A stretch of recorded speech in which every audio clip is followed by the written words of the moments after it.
You're listening to the Faith and Other Oddities podcast, brought to you by the Raven Creek Social Club, where we talk about faith and other oddities. For questions, comments, or to be part of the conversation, join us on Facebook, Twitter, and Instagram, where you can find us at Raven Creek SC. Now for your hosts, Emily Dixon and Nathan Underwood. Well, everyone, welcome back to Faith and Other Oddities. We're actually kind of getting back out of the Psalms. We wrapped up Psalm 51 last week. Apparently, I've slept since then. Yeah. And then, I can't wait to listen to that. I still haven't got it fully edited yet, so I'll remember once I do the editing. We'll get it all together. So now we're going back to 2 Samuel. And what chapter are we landing in right now? We're finishing up chapter, I've got it in front of me, Okay. 12. I was going to say that, but I wasn't Yeah. sure because it's been a couple weeks since we've been there. Well, it's kind of been just, I was kind of grateful for the break because in Samuel, you go straight from David and Bathsheba to Amnon and Tamar, and you've just got these back-to-back horrible stories. And it doesn't get any better after that. So, by throwing that psalm in there, we at least kind of get to take a little bit of a break from all of the violence and the cruelty of the ancient world.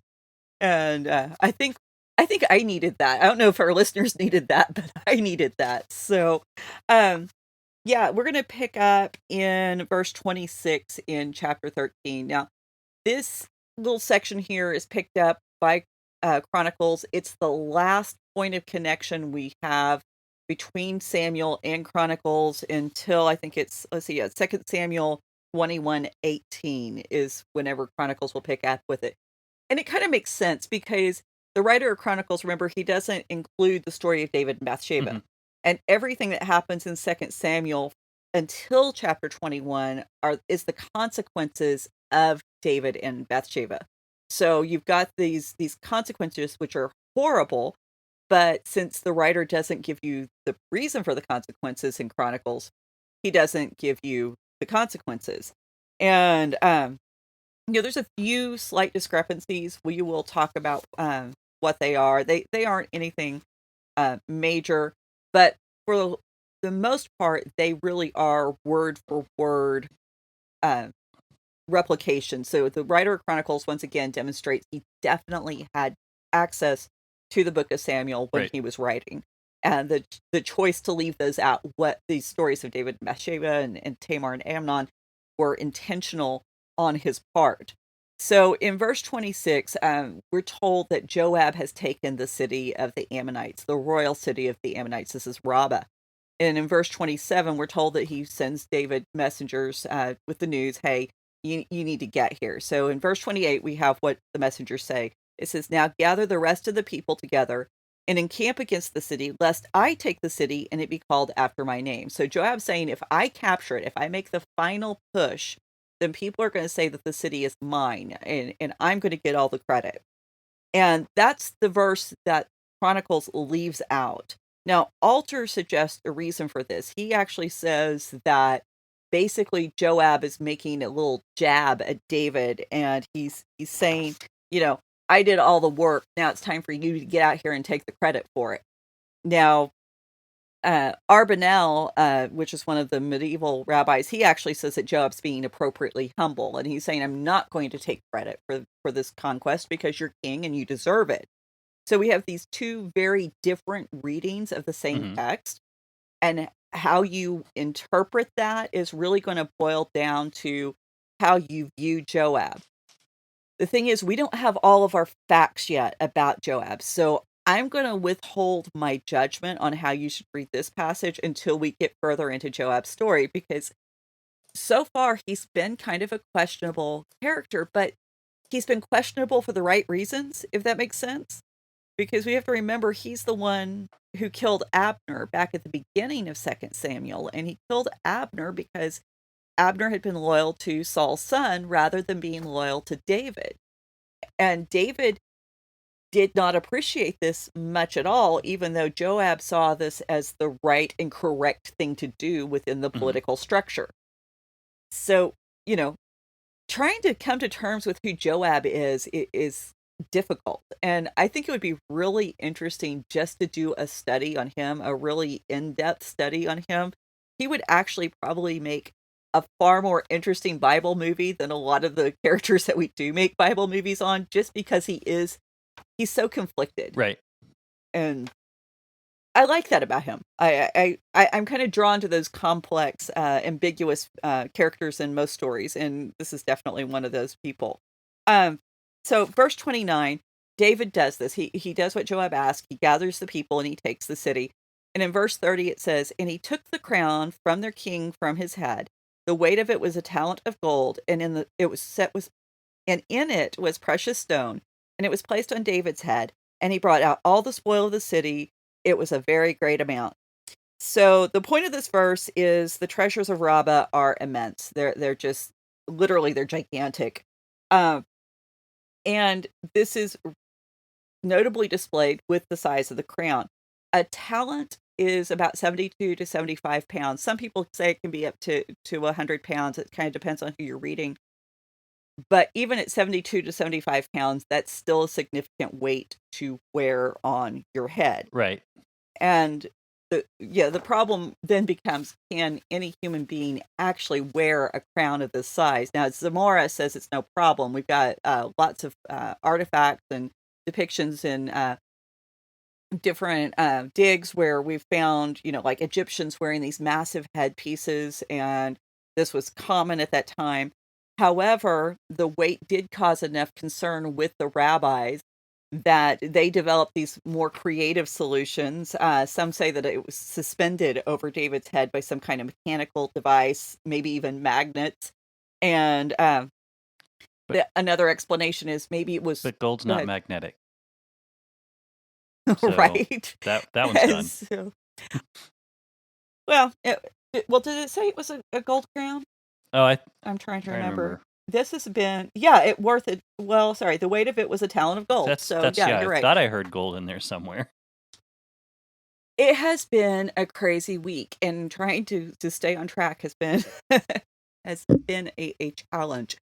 But the other solution is that it was worth a talent of gold, which can be done if you're talking about metalwork set with stones, with precious stones. That it would be worth more than the weight of the gold. Now, well, if David the problem I have there is it says the weight of which. It doesn't say the value of. So anyway, go ahead. Well, I mean, and that's the thing. I mean, it's like, how much do we read into it to make it make more sense? Now, and how do we not know it's just like not hyperbole? Like it probably weighed 500,000 pounds. The thing was huge, kind of deal. And that's it. I mean, people still talk like people, even back at this point in time. So if you want to make a point, then you overstate it. You use that hyperbolic language. But if we believe that the Bible is telling us, the actual facts, we do have a little bit of a situation. And not only do we have a situation with David wearing it, if it's the crown of the Ammonite king, then why in the world was he able to wear it? And if he was able to wear it, then why would we think David would have a problem wearing it? I think I have a little bit of a solution, but we're going to have to go around a few rabbit trails and a couple of barns that belong to Katie. So the Septuagint just offers a solution by saying that it doesn't belong to the king. It belongs to their god Milcom. And the consonants of their king and Milcom are the same in Hebrew. And since ancient Hebrew wasn't written with vowels, we don't know which word it was, because you can take consonants in the same order if you do it with English. There's a really great example online that I'll share, that if you do this in English, you take out all the vowels, just leave the consonants, they can make several different words in English without violating any kind of grammatical rules. So this example actually has the consonants for something that says either God is now here, or God is nowhere, or God's son we now hear. So, there these all these different words that can be made from these consonants. This is why the Torah is taught, and it still is taught by speaking. Mm-hmm. You're taught how to sing it, you're taught how to say it, you're taught the proper vocalizations, because if you're just going by the consonants and you don't have those vowel sounds, you can make many different words. But this is the beauty of that oral tradition still being built into the preservation of the Mm-hmm. text. And we've got to remember, most of these societies, for so long, an oral tradition was all they have. So now you've got the question: is the Septuagint preserving a vocalization that the translators were familiar with, or are they trying to smooth out a problem with the text? And that's the big question, because if it's trying to smooth out a problem with the text, they might actually be creating more problems by saying that David took this crown that belonged to an idol or a pagan god and put it on his head. But we do have Malcolm identified as the god of the Ammonites, excuse me, in 1 Kings 11:5 and in 11:33. And we've got to remember, 1 Kings is still part of the book of Samuel, and we should expect some consistency within the writing. And, the thing is, a giant crown should not surprise us, because we forget that there's so many details within the story to let us know why a giant crown would be expected in this region. So if you go back to Deuteronomy 2:18-21, we find out that God has given the land of the Rephaim to the Ammonites, and that he actually drove the Rephaim out in front of the Ammonites and gave this particular piece of land to Amnon, the son of Lot. And we're told that the Rephaim are a giant people as tall as the Anakim. Mm-hmm. Rabbah, in particular, is an Ammonite city. It's the capital. It's where King Og ruled. Now, we're familiar with King Og from Deuteronomy 3, where we're told about the size of his bed. And we know that King Og was a remnant of the Rephaim, who were still ruling at the time of Moses. So even though the Ammonites had, quote unquote, driven the Rephaim out, there's still a remnant in the land. And not only are they still there, they're ruling in the land at the time of Moses. So the idea that their king, their Rephaim king, would have a giant crown, well, this makes total sense now. Mm-hmm. And, if Og's got this great big bed, why would we expect him to have a tiny crown? Now, the king of the Ammonites in 2 Samuel is Hanun, son of Nakash. And, we have some pretty strong circumstantial evidence that maybe, based on the names, son of Nakash, which harkens back to Genesis 3, we're talking about the serpent in the garden, a fallen angel. Now we can say that he very well could be one of those, of the remnants of the Rephaim. Even if he wasn't, just like David goes into the city of Rabbah and takes the crown of King Og, his family, if they had come in and conquered the Rephaim rulers, they would have done the same thing that David is doing now. So ultimately, the mechanics don't really matter, because, David's going to wear the crown. He could have had two guys standing on either side, holding the crown above his head and say, look at me, I've got the crown. The point is that David displaces the son of Nakash to rule in his place and to reign over the city. And so this is blatant foreshadowing of what is accomplished in the life, death, and resurrection of Jesus. Because David, we remember, he's God's anointed. He's the Messiah. He's the king ruling in God's place. So David is accomplishing physically what Jesus is going to accomplish across the board. And we can see that in Colossians 2:15. He disarmed the rulers and authorities and put them to open shame by triumphing over them. John 12:32. Now is the judgment of this world. Now will the ruler of this world be cast out. So we know that Jesus, he accomplishes this, which is good news for us. And David specifically doesn't destroy the Ammonites. Now, again, not something that should surprise us, because if we go back to Deuteronomy 2. I actually go ahead. have an idea on this, and it's not serious at all. So don't quote me. I'm just still waking up and being goofy.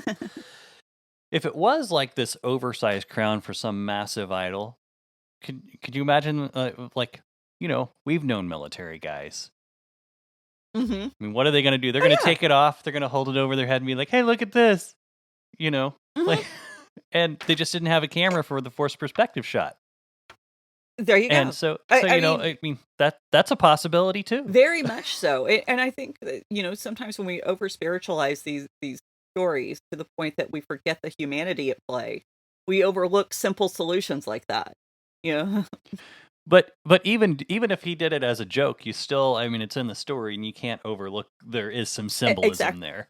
Which part of that would have been him just making fun of the other god. Which we know God does. I mean, and you go to, we're going to get to Elijah at some point in his speech against the prophets of Baal, which is probably the biggest example, the best example of trash talk against another god. And so, I mean, it did happen. And these people are very human, and they had human responses. And I don't know why this shocks people. But back to the Ammonites and why David didn't destroy them.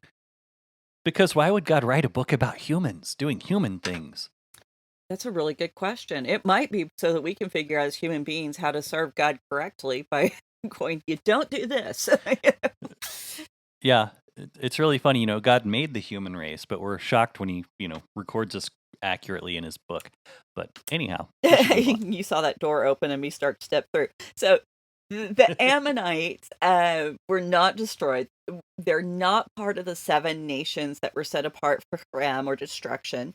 The Ammonites are family. They're badly behaved family. They do things that God doesn't approve of, that there's reasons for discipline, but they're still family, and family gets disciplined, they don't get destroyed.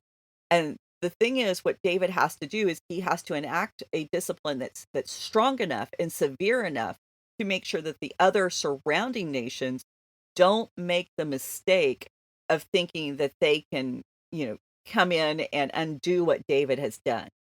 And so he's got to kind of put that fear of God into all of his surrounding enemies. And so David institutes a corvée labor is pretty much what it is. And this is kind of an unpaid labor that the citizens of the land will participate in, as kind of a taxation without money actually exchanging hands. In verse 31, we're told, and he brought out the people who were in it and set them in it, was referring to Rabbah, and set them to labor with saws and iron picks and iron axes, and made them toil in the brick kilns. And then he did to all the cities of the Ammonites. Then David and all the people returned to Jerusalem. Now, there's room for speculation in this particular verse. Were they helping build fortifications? Were they helping tear down the fortified walls of their city?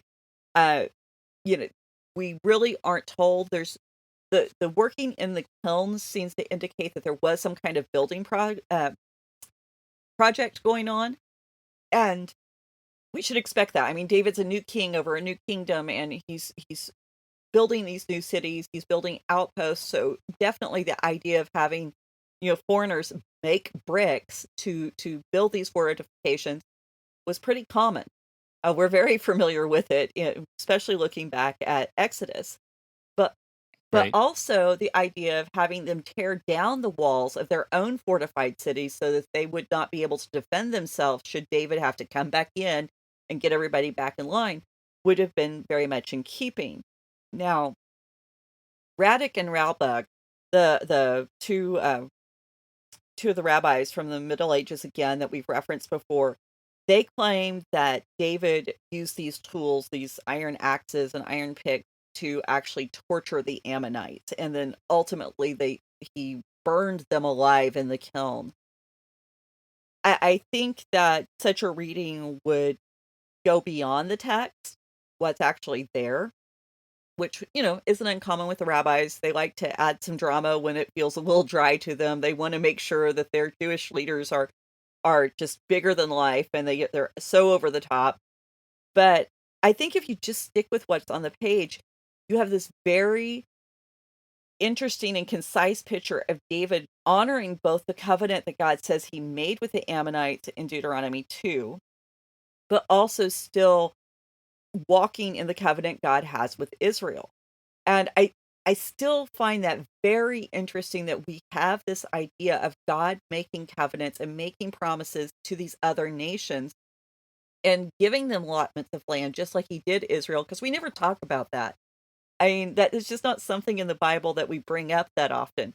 And for me, I want more information on what was the purpose behind this. And so one day I'm going to like break down what's going on fully there and see what information I can find. We'll have to see what I can dig up. But the we wrap up that chapter, and we're going to get ready to go into chapter 13. And this is another hard story. And so at this point, I'm going to pause and just do a little bit of a warning.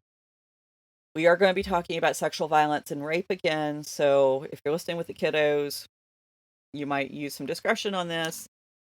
We're going to be here for a little bit. I don't think we're going to be in this story as long as we were with David and Bathsheba, but we're going to still have some time here, because we've talked about how the writer of Samuel, he's so good at going back to previous stories, going back to Genesis, going back to Exodus, going back to Deuteronomy, pulling out these threads and bringing them all together within one story. And man, in chapter 13, he pulls out all the stops. He weaves together threads from at least 10 different stories in this one chapter. So there is a lot of meat here. And this is where, if you haven't checked out some of our episodes over Dinah and Shechem and Judah and Tamar and the series in Judges, you probably are just going to need to go back and listen to some of those episodes. Otherwise, I'm going to be repeating a lot of information that we've already gone over. I'm going to try to hit some of the high points where it's appropriate and significant, but to get the full picture, you're going to want to go back. So some of the stories he pulls from: David and Bathsheba. I mean, so that one's easy. He wrote that story, so we can understand him pulling from that one. Judah and Tamar, which it's pretty obvious whenever we begin looking at the story, is about another woman named Tamar. Dinah and Shechem, Abigail and Nabal, Joseph and Potiphar's wife, Jephthah and Abimelech, the Levites and the golden calf, the Levites and the Levite and his concubine, Ruth and Boaz, Genesis 3, Genesis 6, and I'm sure if I was smarter, I would see more. Now, obviously, some of these connections are more important than others. Some of them are very tenuous because they're just lexical connections. In other words, we have the same word or the same phrase, but they aren't super in-depth. Others provide the construct and framework that the writer's going to build his story around. And some are completely reversed. And so we're gonna spend some time. Is basically what I'm warning you. We're gonna spend some time on this. And I do have to say that when we're talking about the issue of how inspired is the Bible, these are the sorts of things that make me go, it has to be inspired. As someone who does a lot of writing, I can see a very skilled writer going back and pulling on 3 or 4 stories to put this together. Maybe if they're super talented, 5 or 6, but to weave in this many is really difficult. and requires a high level of skill that most writers just don't have. Even good writers don't have this kind of skill. And we should also remember that at the point that Samuel's being written, one of the things that critics often question is, did they have the Torah? Did the writer have access to this book? And part of that is to say, well, see, there's no continuity. There was some kind of loss there, that they wouldn't have had the Torah, they wouldn't have known the rules, and so they must have made up the Torah later.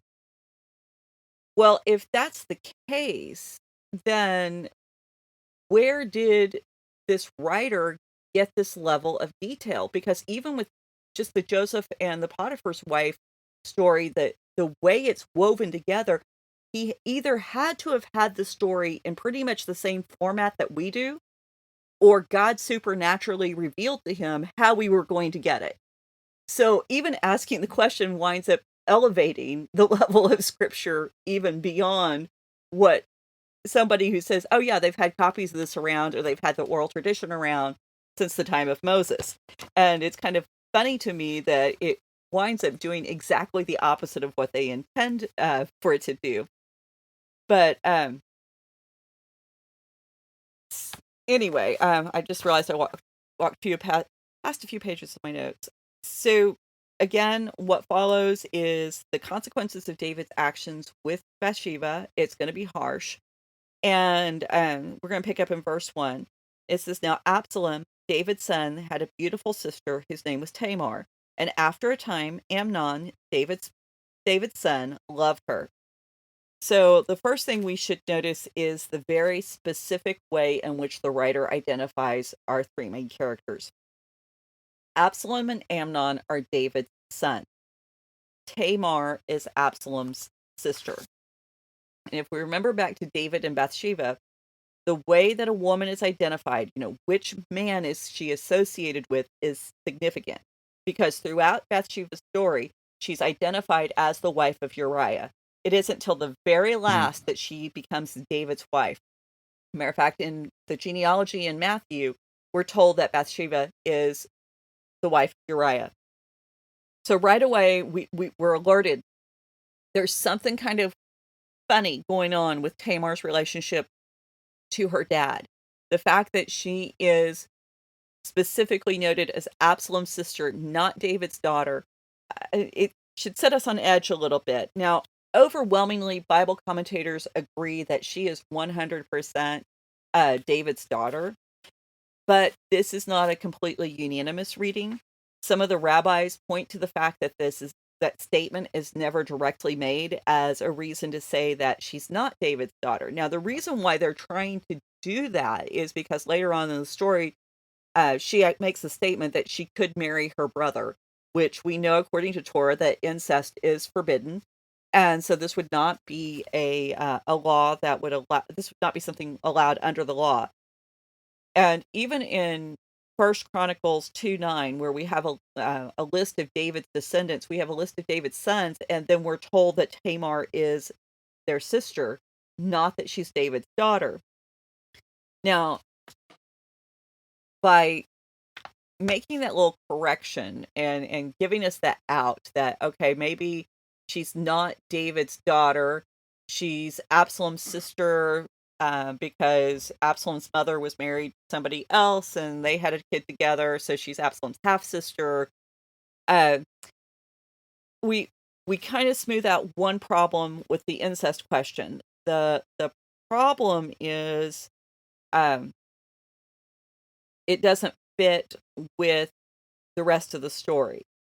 But the point of all of this is not whether or not she's biologically related to David, and we're going to show how the text actually demonstrates that in just a minute. But the point is she's under David's care, because at one point David sends to his house to have her brought out. So David has her in his house, and she's under his care. The text is very specific to that. So we're also given two explicit details about Tamar. One is that she's very beautiful. Now, this is not Tov like in Genesis 6 or Genesis 3. This is Yafa, which is an explicit reference to her looks. It's her outer beauty. It's what you can see with your eye. It is the word that Abraham uses when he and Sarah go to Egypt. I know that you're a beautiful woman, and this is why they're going to kill me to get you to you. It's the word used of Rachel. It's the word used of Joseph in Potiphar's house. We're told that David is Yapha. So that's the first thing we know about her. Remember, Bathsheba even isn't described as Yapha. We're told that she's Tov. She's good. And so there's a little distinction. And the distinction here isn't necessarily about her as a person, it's how she's being perceived by the others in the story. So Amnon loves her. Typical word used of love. We're not surprised. This is the word that's used between a husband and a wife, between father and son, men and God, God and men.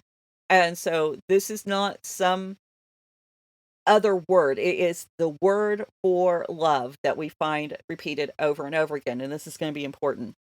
Now, there is one implicit detail, and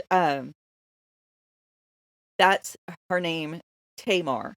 Because if we remember back, the original Tamar is David's great times 6 grandmother. And she is involved in probably the most scandalous story within the Bible when it comes to sexual abuse. And so we should be preparing ourselves for what's getting ready to happen. So verse 2. And Amnon was so tormented that he made himself ill because of his sister Tamar, for she was a virgin, and it seemed impossible to Amnon to do anything to her. So here's the first indication that Tamar is definitely David's daughter. She is Amnon's sister too, not just Absalom's sister. Amnon and Absalom have 2 different mothers. So in order for them to be brothers, or in order for Tamar to be their sister, they have to have the same father. So we know that again from First Chronicles 2. And I want to point out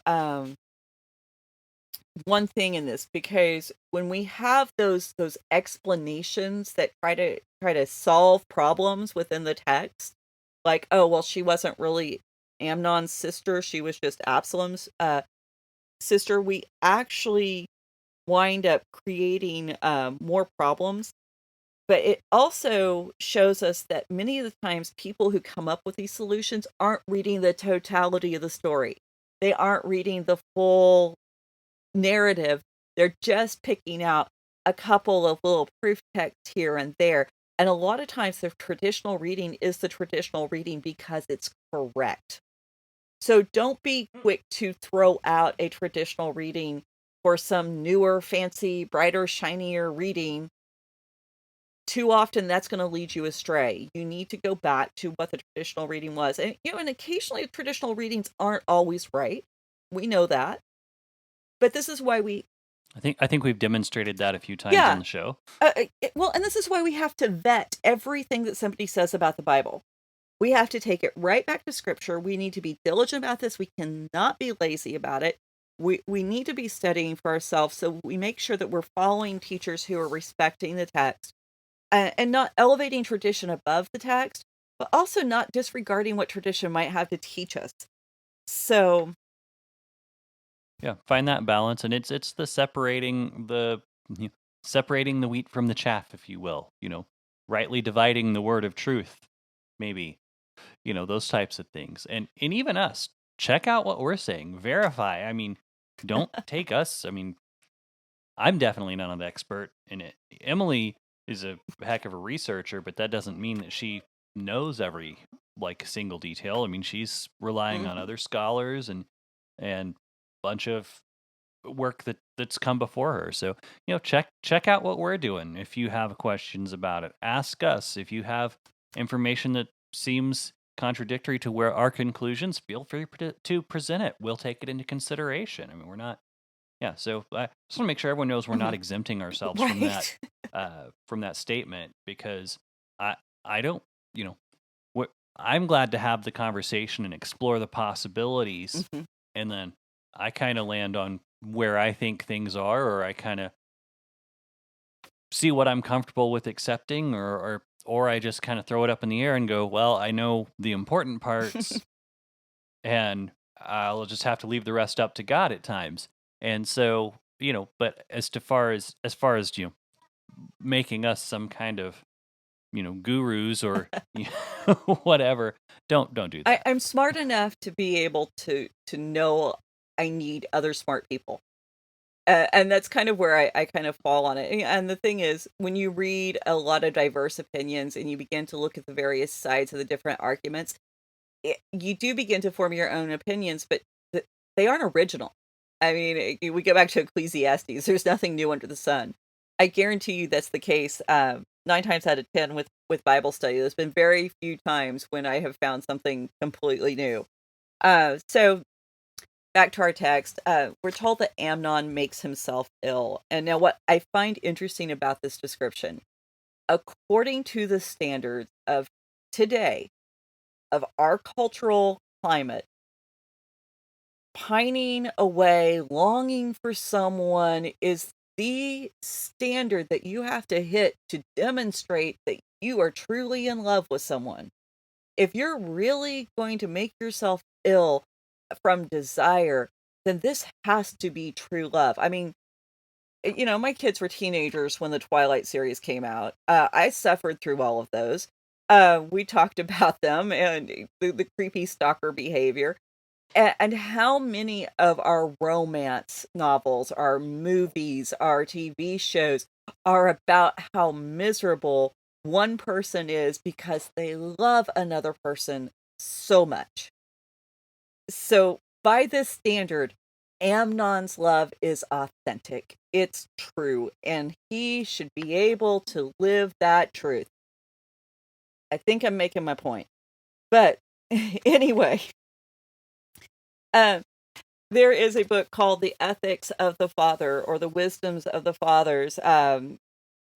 Also the Chapters of the Fathers. It's a very valued Hebrew commentary on Scripture, and they actually have a quote concerning this, and I thought it was just appropriate, so I'm going to read it. It says, "All love that depends on something. When the thing ceases, the love ceases. Not all love that does, and all love that does not depend on anything will never cease. What is an example of love that depends on something? Such was the love of Amnon for Tamar. What is an example of love that did not depend on anything? Such was the love of David and Jonathan." So if love has to have certain standards in order to be experienced, when you take those standards away, when you take those crutches away, then this love dissipates according to the wisdom of our fathers. Now, what was Amnon's standard? He saw her, she was beautiful, he didn't think he could get to her. This is the standard of his love, and when those things are removed, then the love ceases. So we need to remember that one of the important parts that's going to come out later in the story, Tamar is one of the king's virgin's daughters. She would have been highly supervised. Now, this isn't an indictment or any kind of concern, or, as far as we know, wasn't any kind of commentary about concerns for her behavior and what she might do. But as the king's daughter, she was vulnerable. She was a target. She could have been, enemies could have tried to kidnap her for a ransom. They could have Well, yeah, I mean, we still assign Secret Service agents to the president's pretty children. much. I mean, that's just kind of how it goes. Very concise. I like that. So, because I mean, that's the thing. You protect what's valuable, and the family of any national leader is valuable. So, also the flip side of that is that in protecting her virginity, David is making sure she has the highest value in political marriages. And we have to remember, at this day and time, these marriages were very important, that they were what cemented those treaties and those allies, that they were able to come together and go, hey, you've got a member of my family in your house, and I have a member of your family in mine. So we don't attack each other, so that these members of our family that we do love don't get hurt. And it's It's just Mhm. very strategic. And we are seeing, I think it's really interesting right now. I don't follow it super closely, but it's kind of hard to miss like a lot of the scuttlebutt about the royal marriages today. And, all of the drama that goes around with, oh, we have a prince marrying someone who's not necessarily nobility or what have you. I don't know all the particulars. But what we're seeing is what happens when royalty is no longer held to the standard of this is who you marry and these are the reasons you marry. So there's a stability that is maintained within the royal families by making sure these are the kinds of marriages the children engage in. And so, I know there's been some talk about whether the British monarchy is even going to survive what's happening right now in their family because of these marriages that don't meet the standard. And so, we can't discount the validity of what was going on at this time. And we got to remember, this wasn't just something that was practiced in ancient times. This is something that I did watch The Crown on Netflix that talked about, Queen Elizabeth and the things that she's endured. Uh, Really interesting for an American who knows next to nothing. I don't know how historically accurate it is, but even her marriage was something that had to be considered, and the future of England had to be considered, and that wasn't that long ago. So, this isn't just people being Right. archaic or unenlightened. This is still a practice that is practiced today. Um, and note how ominous, Amnon's, desire is. I mean, it's clearly signaled in this verse. It's in that last phrase. It seemed impossible for Amnon to do anything to her. And altar pretty much translates the same way. So there is this, it's impossible for him to do anything to her. That's not a good statement. I don't care who you are, Right. That's kind of creepy isn't language. it? So, verse 3. But Amnon had a friend whose name was Jonadab, the son of Shimeah, David's brother, and Jonadab was a crafty man. So we have a whole verse um, introducing this guy named Jonadab. Uh, Shimeah was David's older brother. So he's David's nephew. He's Amnon and Absalom's cousin. He's also Tamar's cousin. He's described as crafty. Um, I wanted this word to be a room like it is in Genesis 3, where it describes the snake being the most subtle of all the creatures. It's not. And the problem with translating this as crafty versus what the way we normally translate this verse is we lose some of the writer's commentary on what he thinks of certain people.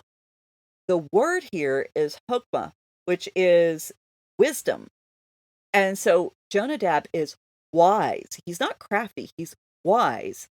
Now, the idea of wisdom, so often we kind of think of that as an attribute of a godly person because we think of Solomon and God's, what would you like? And Solomon having the right answer. But the writer of Samuel doesn't really think much of wisdom itself. He actually sees wisdom and wise people as being kind of suspect because we've got to remember in the Hebrew culture, wisdom isn't just about, making good or morally correct decisions. It has really very little to do with that. It has everything to do with what works. Mhm. And that's what wisdom is about. It again, not about ethics, not about morality. What will get the job done? And Jonadab is presented as someone who knows how to get the job done. Now, obviously, we understand as we go through the story that this wisdom is used for nefarious purposes. And so from that perspective, crafty is it's an okay uh rendering, but we're going to lose some of that flavor that gets us to Solomon and the fact that we're supposed to kind of have our suspicions about Solomon himself. But we aren't there yet. Verse 4, and he said to him, O son of the king, excuse me, why are you so haggard, morning after morning? Will you not tell me?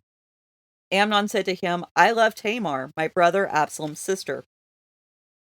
So sometimes you really can't translate the Hebrew well into the English. That's just one of the problems you run into. The Hebrew has this repetitive inclusion of these alepphs, the first letter of the Hebrew alphabet, and it's supposed to be read with this kind of gasping sighs. I mean, he's so distraught he can barely speak. The writer's going to great pains to let you know Amnon's in miserable shape. And you should feel sorry for him because his health is in danger. The poor guy can't have the woman he wants. And Jonadab, his wise friend, sees the impact that it's having on him. And he expresses sympathy and concern. And remember, the whole reason we're in this predicament to begin with is because of misplaced compassion that started with David way back in chapter 11. And, and after all, I mean, his friend's a prince, and a prince shouldn't have to do without the object of his desire. So. And plus, if you help the prince out, later on, he'll probably reward you with something. That's a very good possibility, too. So, verse 5, Jonadab said to him, lie down on your bed and pretend to be ill. Now, this is our first indication that maybe the Amnon's not quite as ill as his speech led us to believe. And when your father comes to see you, say to him, let my sister Tamar come and give me bread to eat, and prepare the food in my sight, that I may see it and eat from her hand. Now, in this moment, Jonadab is becoming the catalyst for everything that's going to follow. Without his advice, there's a possibility that Amnon's, affections may have come to absolutely nothing. But he is really, despite the word not being there, he is that snake in the garden whispering the lies into Amnon's ears, saying, this is how you get what you want. This is what you need to do. And it really leaves the question for the reader is, what is Jonadab's intention here? Is he trying to just provide an opportunity for Amnon to have some time with Tamar so that he can woo her and, seduce her and convince her to become his bride? Is that it? Or is rape really his intent? Is he really trying to set the stage so that Amnon can go that far? And,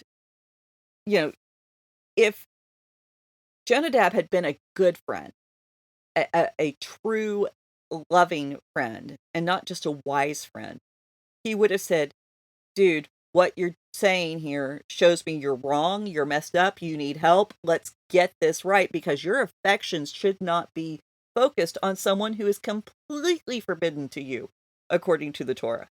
Someone you should never have even thought of that way. Instead, he says, you want it, you're the prince, let me help you get it. This is not a good friend. This is, to use an example that we can think of today. If you got a friend who is a drug addict, you don't take them to their dealer. You don't buy booze for the alcoholic. You don't enable this kind of behavior. Right.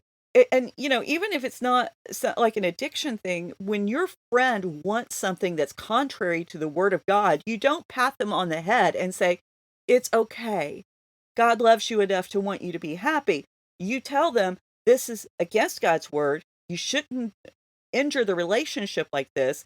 You need to bring your heart and your mind and your desires into alignment with him.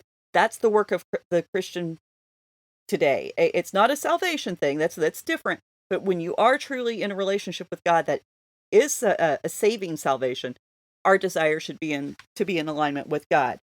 So, Jonadab, he encourages Amnon to nurture the sinful desire. And, the thing is that there's really this really dark symmetry, because Jonadab's wisdom matches Amnon's desire. And they have found each other in a relationship that's actually more meaningful than the relationship Amnon wishes to have with Tamar. So, of course, Amnon listens to Jonadab's advice, because it's what he wants to hear. And, he's like all of us. I mean, we all know which friend we can tell our life story to hear what we want to hear. And this is something we need to be on guard against. Faithful are the wounds of a friend.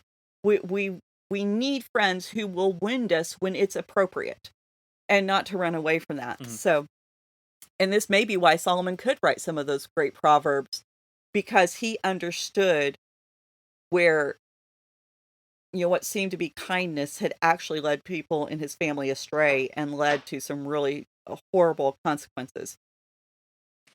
So, verse 6, Amnon lay down and pretended to be ill, and when the king came to see him, Amnon said to the king, "Please let my sister Tamar come and make a couple of cakes in my sight, that I may eat from her hand." Okay. I don't care how sick you are, I'm never feeding you. Okay? Just that's just weird. David is like in weird denial mode here. Why is he not hearing what's going on here? And I realize sick people make weird requests. I take care of a lot of sick people. They ask for strange things. And most of the time you just go along with it, because if someone's not feeling good, you do what makes them feel better.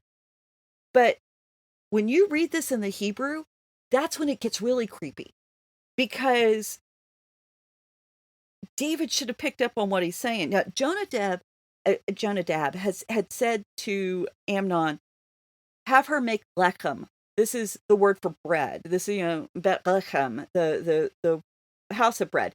It's not a word. It's not the word that Amnon uses. Amnon asked for labab. Labab is a heart-shaped bread. It's not a just bread. It's a heart-shaped dumpling. The word labab, we find it in Song of Songs, verse 4:9, chapter 4, verse 9, and this is where the writer of the Song of Songs says that she's captivated his labab, his heart. Bergen suggests that these are heart-shaped dumplings meant for the purpose of strengthening the heart. That they might have contained some kind of healing herbs and were used for health. But Alter notes that this word labab is specifically used to denote sexual arousal.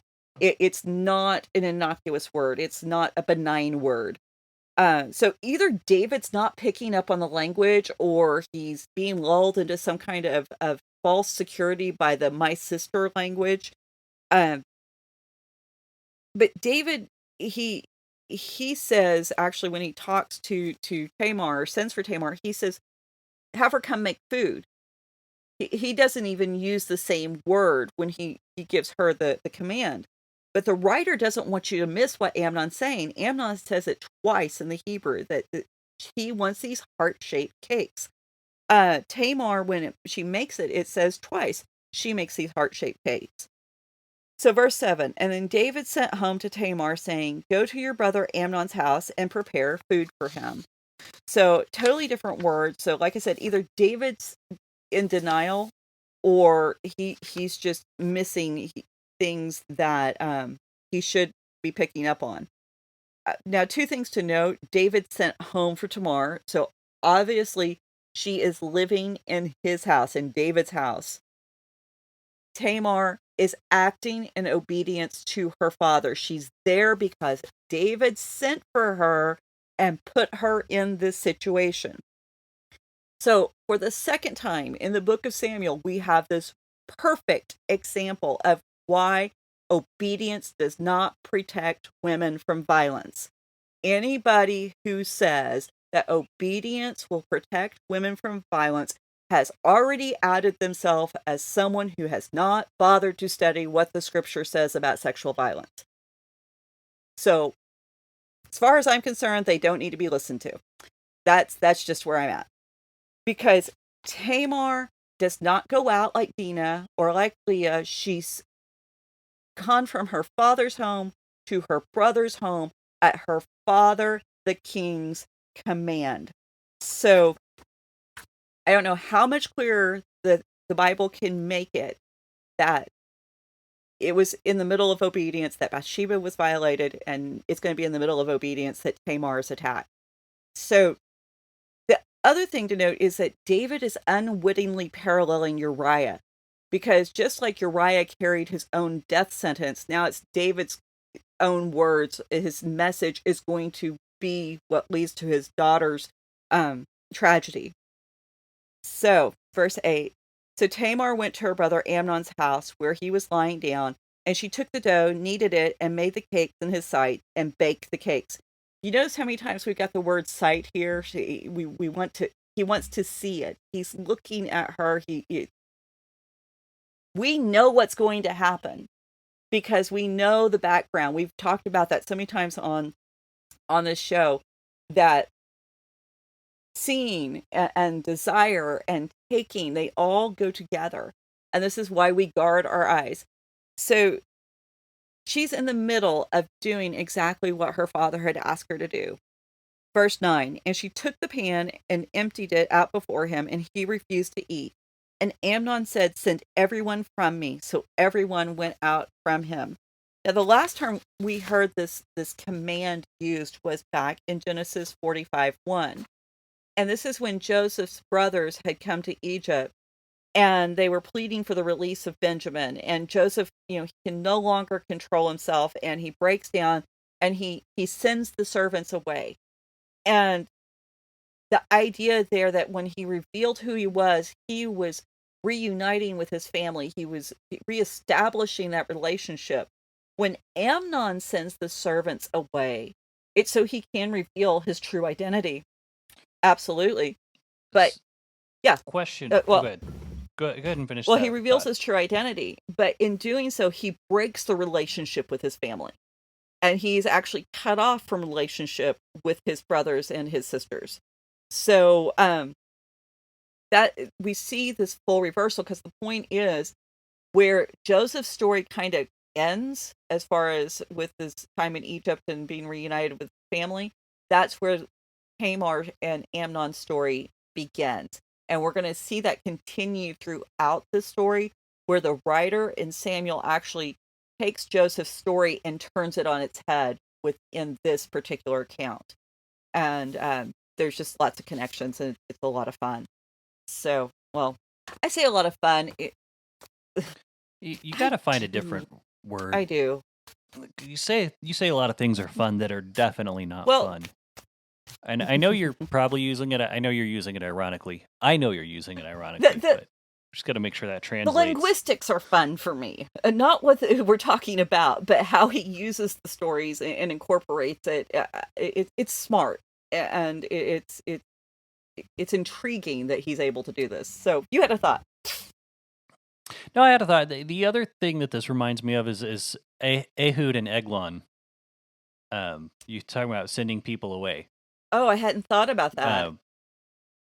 Because, and then we have acts of violence that are being perpetrated in secret that have been.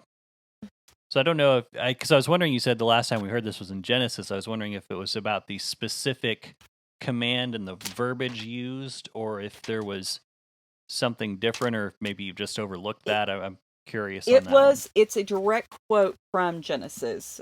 And I am, I was looking to see if it's said again. It says he sent him away. Okay, so basically we have, within Genesis, we have the command given by Potiphar's wife to send the servants away.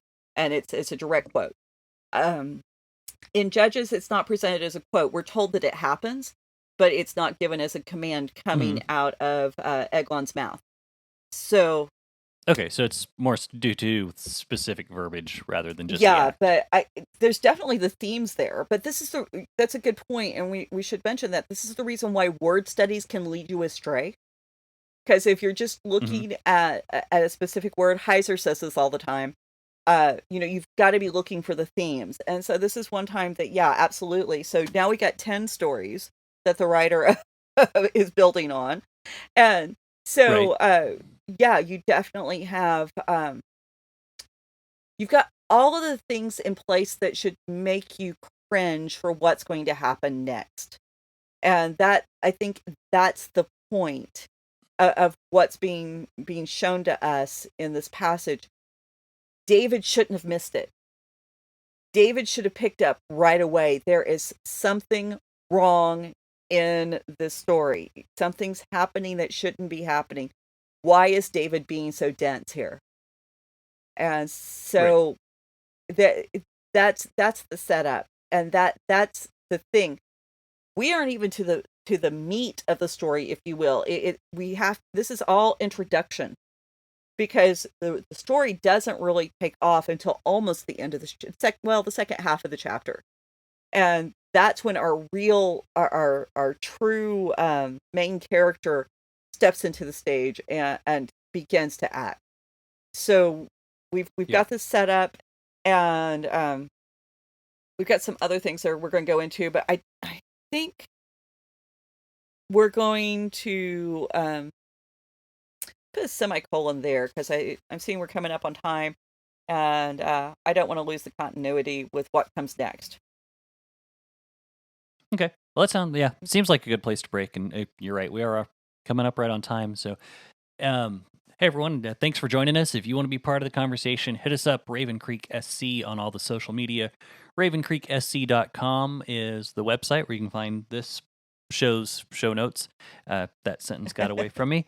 And then also our other shows, Changed My Mind with Luke T. Harrington, Commentarians Joe Zaragoza, Tending Our Nets with Joshua Sherman, and Answers to Giant Questions with Tim Stedman and Chris Bather. Look at that. Made it all the way through. So, I think next time I'm just going to shorten it to, you can find our show notes and other shows. And I might highlight one or two. We're getting quite the list there to just recite every week. We are. Well, and you never know what's going to show up next. Yeah, that's true. That's true. There may or may not be other projects in the work. True. So we'll let you figure that out. Anyhow, yeah, but come back next week and we'll continue this gruesome story. So have a good week. Bye. Bye. You've been listening to the Faith and Other Oddities podcast, a Raven Creek Social Club production. Don't forget to follow us on Facebook, Twitter, and Instagram. If you like what you've heard, please write us a review on iTunes or consider supporting us on patreon.com/RavenCreekSC. As always, thank you for listening, and don't forget to join us next week.